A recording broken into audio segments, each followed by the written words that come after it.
وسيوفنا من نبضهم تتقطع جاهد بنفسه. الحمد لله ثم الحمد لله. إن الحمد لله نحمده ونستعينه ونستغفره ونعوذ بالله من شرور أنفسنا ومن سيئات أعمالنا. من يهده الله فلا مضل له ومن يضلله فلن تجد له وليا مرشدا. أشهد أن لا إله إلا الله وحده لا شريك له وأشهد أن محمدا عبده ورسوله. يا أيها الذين آمنوا اتقوا الله حق تقاته ولا تموتن إلا وأنتم مسلمون. يا أيها الناس اتقوا ربكم الذي خلقكم والذين من قبلكم لعلكم تتقون. يا أيها الذين آمنوا اتقوا الله وقولوا قولا سديدا يصلح لكم أعمالكم ويغفر لكم ذنوبكم ومن يطع الله ورسوله فقد فاز فوزا عظيما.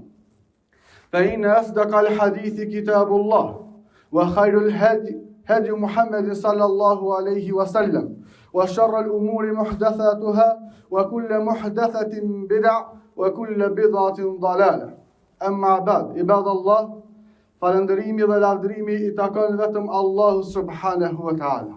Ato e falëndërojmë dhe vetëm prej Tij ndihmë dhe falje kërkojmë. Ndërsa salavatet dhe selamet ja dërgojmë zotërisë së pejgamberëve, më dashurit tonë Muhammedi sallallahu alaihi wasallam, familjes tij fisnike, shokëve të tij besnik dhe mbi të gjithë ata të cilët e ndjekin dhe e pasojnë sunnetin e tina deri në ditën e gjykimit. Allahu na bëf prej tyre. Vëllezër dashur prej imanit, në këtë botë secili prej neve vetëm se ecë drejt takimit me Allahun subhanahu wa ta'ala. Por se gjatë këtij rrugtimi të takimit me Allahun subhanahu wa ta'ala, çdo njeri prej neve e ka një barë, të cilën barë ne nuk e shohim ndoshta me sytë e tonë, por se barë të cilën vazhdojna me e barë çdo njeri prej neve në nefsin tonë. Ajo është bara e amanetit, edhe bara e përgjegjësisë të cilën na e kemi. Amaneti është bara të cilën e mbar vetë nefsi jot, fjalët e tua, veprat e tua, detyrat të cilët tu janë besu, njerëzit të cilët janë lënë në kujdesin tënd, e që çdo njëna prej tyre vetëm se e kërkon sinqeritetin e vet, çdo njëna prej tyre kërkon që me e kry ato me besnikërinë e besimtarit. A kemi bën ndonjëherë pyetjen rreth vetës tonë se a jemi me të vërtetë na besnik? A jemi me të vërtetë ata të cilët e mbajnë amanet të cilin është dhënë prej Allahu subhanahu wa ta'ala? A jemi të drejtë me detyrat të cilët na I kemi? A jemi të drejtë me përgjegjësitë të cilët na I mbajna? A e ndjejna përgjegjësinë për çdo fjalë të cilën na e thojna? Çdo vepër të cilën na e bojna, a marrim përgjegjësi për to? Duhet ditur se çdo veprim, çdo fjalë, çdo lëvizje, qoftë edhe heshtje, vetëm se shënohet te Allahu subhanahu wa ta'ala. Edhe për çdo njërin prej tyre kena me dhënë llogari para Allahu subhanahu wa ta'ala.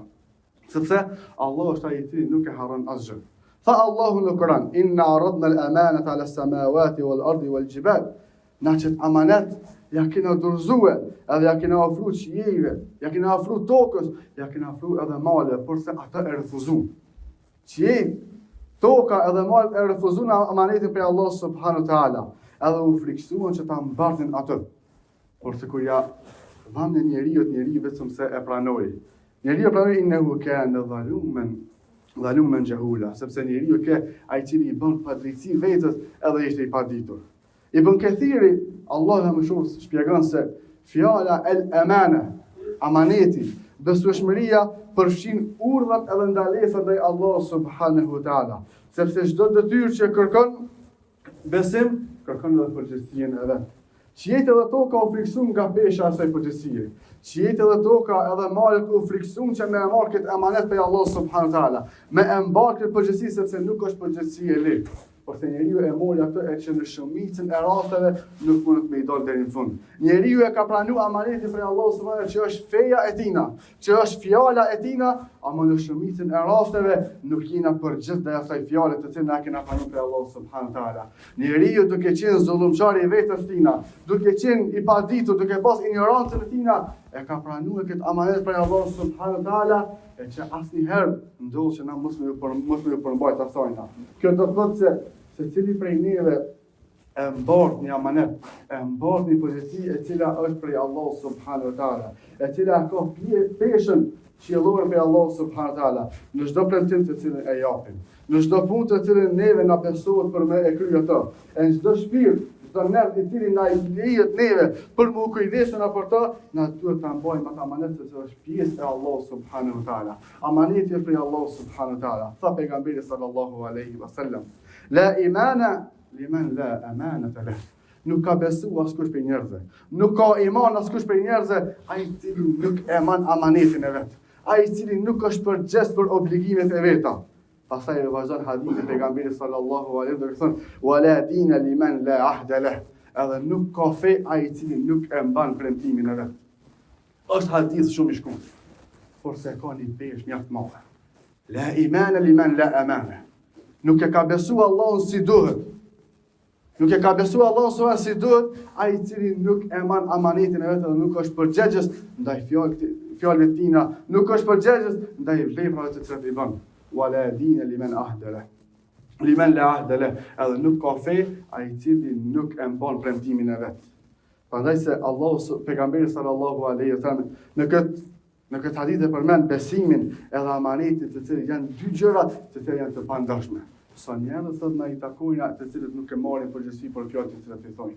Nuk marrin përgjegjësi për veprat të cilat I bëjnë. Nuk marrin përgjegjësi për punët të cilat ata e bëjnë. Sa njerëz na vazhdojnë me I takue që nuk e mbajnë premtimin të cilin ata e japin. Sa pejgamberi po tregon se nuk ka as fe as iman ai I cili nuk I ka këto dy gjëra. Sepse këto dy gjëra burojnë nga zemra e besimtarit. Ai që tradhton, ai I cili gënjen, ai I cili vazhdon me mashtruar, ai vetë se e ka humbur themelin e fesë tina. I ka humbur bazat e dinit tina. Tha pejgamberi sallallahu alaihi wasallam në hadithin tjetër: Adil amanata ila man itamana. Kryet I amanetin për atë I cili të ka besuar te ti. Krye amanetin atina I cili e ka fituar besimin prej teje. Wala takhun man khanak. Edhe mos e tradhto askën prej njerëzve. As ato I cili ka tradhtuar ty. Çka bën në shumicën e rasteve, ai I cili na gënjen neve edhe na jaktin me të njëjtën mënyrë. Ai I cili na mashtron neve vazhdon edhe na jaktin me të njëjtën. Dhe tha pejgamberi sallallahu alaihi wasallam: Wala takhun man khanak. Edhe mos e tradhto ato I cili ka tradhtuar ty, edhe ato I cili të ka rrejtën ty, edhe ato I cili të ka mashtruar ty. Ruje ti burrnin tënde, ruje ti fisnikrin tënde. Andaj Islami nuk njeh asnjëherë justifikime për pabesit. Feja Islami nuk njeh asnjëherë që njeriu me gjithë arsye për një mashtrim të cilin e ka bërë. Nuk ka arsye nëse ti e ke tradhtuar dikën. Nuk ka asnjëherë arsye nëse ti e ke gënjur dikën. Nuk ka asnjëherë arsye nëse ti je për aty I cili e mashtron dikën.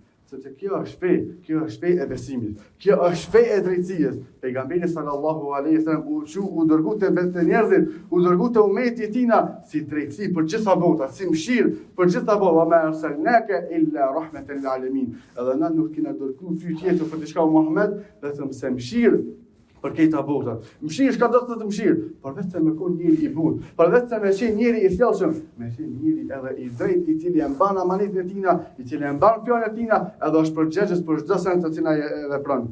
Edhe kur ti ti tradhton tyje, ruje ti fisnikrin tënde të fejës tënde. Ruje ti burrnin e sunetit pejgamberit sallallahu alaihi wasallam, sepse në hadithin tjetër pejgamberi I tregon cilësitë atyre të cilat janë hipokrita. I tregon cilësitë atyre të cilët kanë dy fyra dhe vazhdojnë me lutje me kata të ndryshme. Ayatul munafiqi thalatha fa pejgamberi sallallahu alaihi wasallam. Cilësitë e munafikit vetëm se janë 3. Edhe hadatha kadhab, kur vazhdon me folën diçka vetë se gënjen në fjalët e tina. Wa idha wa'ada akhlaf. Edhe kur premton nuk e mban premtimin e tina, o edhe tumin e khan, edhe kur I lihet në diçka amanet, kur I lihet diçka në besim, ai nuk e marr ato vetëm se tradhton prej sanja. Kjo është cilësitë e munafikit të cilën na ka treguar vetë neve pejgamberi sallallahu alaihi wasallam. Amaneti nuk është thjesht morali jon, nuk është thjesht sjellja jon të cilën duhet me pas na, nuk është thjesht edebi të cilën duhet me jetu na gjithë jetën tonë, por se amaneti është dallimi mes besimtarëve edhe munafikave. Amaneti, mbajtja e përgjegjësisë, mbajtja e fjalës është dallim mes atyre të cilët janë besimtarë, kanë besuar Allahun subhanahu wa taala, edhe atyre të cilët janë dyftyshe, janë hipokrita. Pejgamberi sallallahu alaihi wasallam gjatë kohës sa ishte në Mekë, aq ishte i besueshëm te njerëzit, sa që njerëzit vazhdonin me marr pasurinë e tyre edhe me shkuar me lënë dorë në pejgamberin sallallahu alaihi wasallam, që ai më harrit ato. Edhe kur ata e forzuan pejgamberin për Mekës, edhe kur ata e larguan pejgamberin për Mekës, do thotë i bën në padrejti të madhe, pe vendit ku ka lind ai, pe vendit ku është rrit ai, pe vendit ku e ka shuar këtë rinin pejgamberi sallallahu alaihi wasallam, pi vjen dita që populli i vet, njerëzit e vet, njerëzit ndoshta edhe pe familjes tina me e tradhtu edhe me e largu edhe me e forzuan pe vendit vet. Çka po bën pejgamberi sallallahu alaihi wasallam? Pe lën Aliin, gjallën e mijës tina, Ali radiallahu anhu pelen venin e tina, edhe pi thot, masi që unë të largona për këti veni, kitë këto pasonit e cilët nuk kanë besu e mua, edhe për i mushrikve, edhe për aty të cilët nuk kanë qenë besimtar, shko edhe këteja se cilit ato shpijet e tyre. Shka kish me i bona?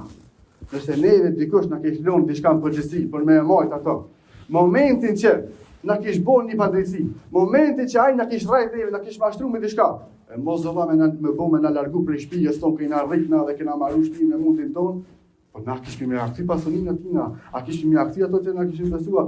Jo, më çfarë. Asnjëri prej neve nuk e kish bë këto. Asnjëri prej neve nuk e kish vepru këto. Masi këta po më qesin mua për i shpijes tem, edhe unë që tasha më ka besu, edhe unë pja largoj edhe pja gjujt bashkë. Por se kjo nuk është tjera të cilën na ka tregu neve pejgamberi sallallahu alaihi wasallam. Ky nuk është edebi të cilën të mëson ty e islami. Pejgamberi e çitën për shpijes vet. E largu prej vendit vet, i tha Alijes që të pasonitë të cilat ata i kanë lënë dorën tam që unë më kujdes për to, shka dhe ktheja se cilit në shtëpiat e tyre. Kjo ishte edukata të cilën na mësoni dhe pejgamberi sallallahu alaihi wasallam, që edhe ndaj atyre të cilët vojnë ty e padrejti, ti ruaje drejtsinë tonë. Edhe ndaj atyre të cilët mashtrojnë ty, ti ruaje burrninë tonë. Mos u got në nivelin atyre të cilët vazhdojnë ty çdo herë me të mashtruar. Shembulli më i mirë tjetër është në rastin e Omer ibn Khattabit. Në kohën sa Omer ibn Khattabi, Allahu qoftë i kënaqur me të, ishte emiri këtë muslimanëve. Edhe del natën, ka qenë prej aditit tina që me dal gjatë natës edhe me i këshyrën banorët e Medinës se në çfarë gjendje janë duke jetu. Edhe duke dalë në plagjet e Medinës, penimi zo. Penimi grua atje, pi thot çikës vet, prej çumshit të cilën ajo ka marrë prej kafshët vetë, po thot përzije pak me ujë, që të mujna me fitu pak ma shumë. Qumshtin me përzi pak me ujë, me bo sasi pak ma të madhe, që kur ta shesin me fitu e pak ma shumë. I thot vajza vetë se nëse Omeri, emiri besimtarëve, nuk na sheh që të vepësh ka të e bona, dije se Allahu na sheh. Dije se Allahu na sheh. Që të mashtrim të cilin po dojna me e bona me qumshtin. Nëse Omeri nuk na sheh, dikush prej njerëzve nuk na sheh, dije se Allahu është na pa. Kur e dëgjon këtë rast Omeri ibn Khattabi vazhdon edhe për lutje. Edhe thot që kjo vajzë nuk e meriton me konë nona të kënë tjetër, vetëm se nona e ndonjë kryetari shtetit. Pas disa kohëve, kjo vajzë bëhet nona e Omer ibn Abdulazizit, që ka qenë kryetari i muslimanëve, ka qenë prej halifëve të drejtë, Allahu na takon me ta në xhennet. Amaneti fillon aty ku askush nuk qet ty. Besueshmëria, përgjegjësia, drejtësia vazhdon kur je veç ti me Allahun subhanahu wa taala. Kur nuk që askush prej njerëzve. Zhonjoni prej neve para njerëzve, mund të thonë fjalë shumë të mëdha. Por se devotshmëria e vërtetë është kur ti je veç vetëm dhomën tënde, edhe është të pa Allahu subhanahu taala. Çfarë nëse ti e ruan imanin tënd nuk i bën gjëna Allahut. Çfarë nëse ti e ruan dashmërinë tënde, dije që edhe Allahu ka me zgjidhur ty për atyre të cilët kanë futën në njën e arshit tin Allahu na bëj prej tyre. Amaneti duhet me bëj çdo një penjë edhe në jetën e përditshme. Në punë, në familje, shoqëri edhe çdo vend që ne e kena. Punëtori duhet me pas e ka amanet punën të cilën ai e kryen. Puna e cila ju është besuar atina ai duhet me kryen në mënyrën më të mirë. Sepse pronari tina ja ka besuar ato. Mësuesi e ka amanet në nxënësat e tina. I ka amanet dijen të cilën ai ka më dhënë. Padyshim se ai ka më dhënë përgjegjësi për ata. Prindi i ka amanet fëmijët e tina dhe familjen e tina. Udhëheci e ka amanet popullin e tina. Hoxha e ka amanet fjalën të cilën ai vazhdon m'ia thon njerëzve, me e thon në mënyrën më sinqert. Mos me vazhdue që me manipulu me njerëzve, mos me vazhdue që me me din me fejen e njerëzve. Tha pejgamberi sallallahu alaihi wasallam, kullukum ra'in, çdo njeri prej juve është përgjegjës dhe është bari. Wa kullukum mas'ulun an ra'yatihi, edhe çdo njeri prej juve është përgjegjës për ato që ju është dhënë atij në përgjegjësi. Secili prej neve ka përgjegjësi diçka. Shefi për punëtor, prindi për familje, mësuesi për nxënëta, hoxha për xhamatin e vet, ama askush nuk shton asnjëherë për përgjegjësinë që ai ka. Çdo post, çdo detyrë, çdo ndikim të cilin ti e ke te njerëzit, ki me dhënë te Allahu subhanahu wa taala përgjegjësinë tënde. Dietar kanë thënë se nëse dikush ka besuar ty diçka, dije se Allahu ka me ta bëu ato dëshmi kundër teje ose për ty. Nëse vazhdon me marrë atë përgjegjësi, Allahu e bën ato dëshmi për ty në ditën e gjykimit. Por nëse tradhton, ajo është dëshmi kundër teje, Allahu na ruaj persona. Rëndësia më e tha Allahu në Kur'an, inna Allah ya'murukum an tu'addu al-amanati ila ahliha. Allahu subhanahu wa taala ju urdhon juve që t'i ktheni amanetet atyre që ju përkasin, edhe kur gjykoni mes njerëzve. Kur ju përkohet që të gjykoni mes njerëzve, të gjykoni me drejtësi. Ky është një ajet gjithëpërfshirës në Kur'an. Amaneti përfshin çdo të drejtë. Amaneti mes Allahut, mes robët e Allahut që është në adhurime, amaneti mes njerëzve që është drejtësia, edhe amaneti ndaj vetes që është ndërgjegjja. Kur amaneti humbet, thot pejgamberi sallallahu alaihi wasallam, idha da'at al-amana fantadhir as-sa'a. Kur humbet amaneti, kur të largohesh kjo përgjegjësi për njerëzve, çfarë veç pret të ditën e gjykimit. Se të veç pret të kiametit. Sot amaneti vetë ka humbur. Në shumicën e vetë amaneti vetë ka humbur. Punëtori nuk e kryen punën me përgjegjësinë e tij. Shefi nuk është përgjegjës ndaj punëtorëve të tij as sa duhet. Mësuesi nuk vazhdon me dhënë diturinë e cila është. Hoxha vazhdon me ndonjëherë e ke shpërdor mimberin e tina. Çdo një prindi nuk vazhdon me kom përgjigj ndaj fëmijëve të tina. Ne shkojnë te shkolla, ne bëjmë kështu, nuk vazhdon me edukuar ta mënyrë më duhet. Vetëm se ka vazhduar se çdo njeri të jetë mashtrues në pozitën të cilën e ka. Kur humbet amaneti, tha pejgamberi sa vetë se pritet ditën e gjykimit. E pyetën sahabët, e çish humb amaneti i dërguari i Allahut. Çish mund të largu amaneti për njerëzve? Atëherë kur çështjet thatë të besohen atyre të cilët nuk kanë aftësi për to. Atëherë kur një punë ti lihet në dorë dikujt i cili nuk është përgjegjës për to. Kur ti nuk e ke profesion një punë edhe vazhdon me marr përgjegjësi për to, çfarë vetë se ka humbur amaneti. Tha pejgamberi sallallahu alaihi wasallam, Allahu subhanahu wa taala nuk e merr diturinë prej juve duke e shkruar ato pe gjoftave të ju, por se e merr ata me marrjen e dietarëve. Masi që vdesin dietarët, vazhdojnë njerëzit me shkuar dhe me i pyet njerëzit ignoranta, të cilët vazhdojnë me devijuve edhe me i deviju të tjerë. Një pjesë të këtij hadisi vetë jena duke vazhduar duke jetuar në ditët e sotme që shumica për njerëzit të cilët nuk kanë dituri vazhdojnë me folën në çështje të cilët ata nuk kanë aftësi për to, Allahu na ruaj persona. A nuk betojnë në të njëjtën kohë të cilën ka humbur përgjegjësia, kur drejtësia blihet, kur fjala vetë se e humb vlerën e vet, kur premtimi thyet, çka kena me brit tjetër. Çka kena me britën tjetër, vetëm se duhet me bëu sa për Allah subhanahu wa taala. Hasan al-Basri, Allahu më shëroj, tha, feja nuk është vetëm namaz e agjërim. Feja nuk është vetëm ushqu dhe me fal namaz për Allahun edhe me agjëruar për Allahun subhanahu wa taala. Por se feja është drejtësi, feja është amanet, edhe feja është dëshmëri. Islami të cilin ti e ke nuk është vetëm me shkuar te xhamia dhe me agjëruar, por se me këtë islam ki amanetin e Allah subhanahu wa taala. E ki dëshmërinë që dush me mbaj dëshmërinë sunet pejgamberit sallallahu alaihi wasallam. Edhe kia drejtësinë të cilën dush me pasën ndaj njerëzve. Ibn Taymija, Allahu e mëshiroj, ka thënë se nuk ka forca që e mban shtetin pa drejtësi, edhe nëse shteti është i qafigrave. Edhe asnjë shtet nuk qëndron me pa drejtësi, edhe nëse udhëheqësit e saj janë muslimanë. Kjo është rëndësia të cilën ka dhënë dietarët çështjet e përgjegjësisë dhe drejtësisë. Drejtësia është amaneti jon themeli i çdo shoqërie. Prandaj vëllai i dashur, ai e ruajt nga amaneti të cilën ka dhënë Allah subhanahu wa taala ty. Ai ke kthyer të drejtat të cilat janë tu kanë besuar ty. Ai e ruan zemrën nga mashtrimi, e sytë tu nga harami, edhe fjalët tua nga gënjeshtra. Sepse të gjitha këto janë momente të cilat na kena me dhënë përgjegjësi para Allah subhanahu wa taala. Një ditë para Zotit se cili do ta dëgjojë zërin e madh. Zërin e madh të vërtetë i cili thotë kthe amanetin që të është dhënë tyje. Ktheje të drejtën e cilat tu është besuar tyje. Vazhdo dhe jep përgjegjësi për çdo fjalë të cilën e ke thonë, edhe për çdo vepër që ke vepruar gjatë kohës aty që je në dynjë. A ditë askush nuk mund të përgjigjë. A ditë askush nuk mund të përgjigjet me mashtruar Allahu subhanahu wa taala. A ditë asgjë nuk mund të më ushqej para Allahu subhanahu wa taala. Vetëm ata që ishin të drejtë edhe besnik do ta kenë shpëtimin dhe do ta kenë xhenetin e Allahu subhanahu wa taala. Andaj vëllezër të nderuar, le ta rikthejmë në jetën tonë vlerën e amanetit. Të mos e mosim besimin me fjalë, por që ta masim atë me veprat tona dhe me besnikërinë ndaj Allahut subhanahu wa taala. Të fillojnë sot duke e mbajtur fjalën, duke qenë të drejtë në punë, duke u kujdes për njerëzit të cilët neve janë besuar, sepse çdo ditë të cilën e jetojmë është një provë për amanetin të cilën na e batim. Dhe kur takohemi me Zotin tonë të jemi ndër ata të cilët na thuhet inna Allah la yudhi'u ajra al-muhsinin, Allahu nuk e humb shpërblimin e asnjëri prej atyre të cilët kanë qenë prej atyre të cilët kanë bërë vepra të mira. Ne lutim Allahu subhanahu wa taala që më na bëj prej atyre të cilët janë përgjegjës, janë të ndershëm edhe kanë drejtësi. E lutim Allahu subhanahu wa taala që mos më largu amanetin prej zemrave tona. E lutim Allahu subhanahu wa taala që ne siç na kanë bërë në këtë vend, më na bashkuar në xhenetin e Allahut, atje ku do të jenë pejgamberët, me shahidat, me njerëzit e sinqertë, me njerëzit e mirë, ku ka shoqëri më të mirë se këta. Aqulu ma tasma'una wa ana khalfa wastaghfirullaha li wa lakum fastaghfiruhu innahu huwal ghafurur rahim.